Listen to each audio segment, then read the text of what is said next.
निश्चितपणे आमचे जे राज्यमंत्री आशिष जयस्वाल जे आहेत यांनी याच्यात पुढाकार घेतलेला आहे। अल्पसंख्याक आयोगाचे अध्यक्ष प्यारे खानजी यांनी या अनियमितता शोधून काढलेल्या आहेत आणि प्रचंड मोठ्या अनियमितता आहेत।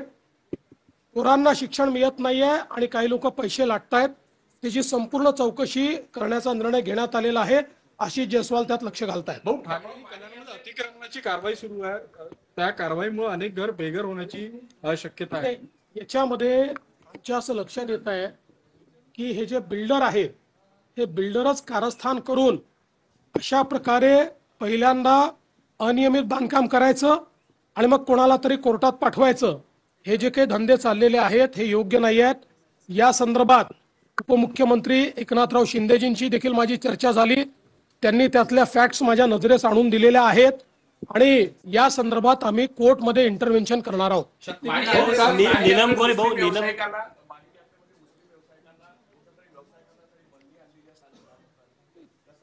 त्यांनी जातीने ती बंदी आणलेली नाही किंवा धर्मानी बंदी आणलेली नाही। जे लोक नियम पाळत नाहीत यात्रेचे त्यांच्यावर त्यांनी बंदी आणली।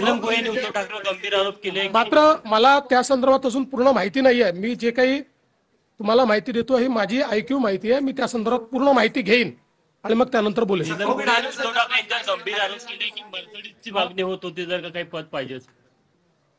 बघा, त्या पक्षात त्या होत्या, मी तर काही त्या पक्षात नव्हतो, त्यामुळे त्या पक्षात काय चालायचं हे त्याच सांगू शकतात। मी तर त्याच्यावर कमेंट नाही करू शकत। हो, काल राज ठाकरे आणि उद्धव ठाकरे एकत्र आले होते।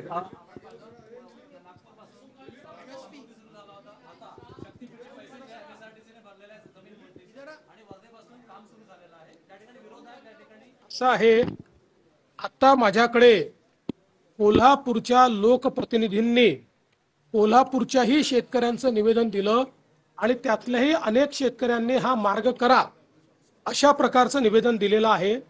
आम्ही पहिल्या दिवशीच ठरवलंय कोणाचा विरोध पत्करून करणार नाही।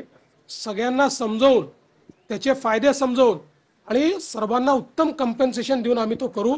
त्यामुळे शक्तीपीठ मार्ग आम्ही करणार आहोत, सगळ्यांना विश्वासात घेऊन करणार आहोत। राज ठाकरे आणि उद्धव ठाकरे एकत्र आले होते, सुसंवाद होताना दिसतो। काल राज ठाकरे आणि उद्धव ठाकरे एका कार्यक्रमाच्या निमित्तानं एकत्रित आले होते, हे दोघं सोबत येतील अशी चर्चा पुन्हा एकदा रंगाला लागली। त्याच्यावर मी काही बोलू शकत नाही, पण राज्यामध्ये कोणीही कोणाशी सुसंवाद करत असेल तर मी त्याचं स्वागत करेन। विसंवाद असू नये, सुसंवाद असला पाहिजे। या संदर्भात कोणाचं दुमत असू शकत नाही।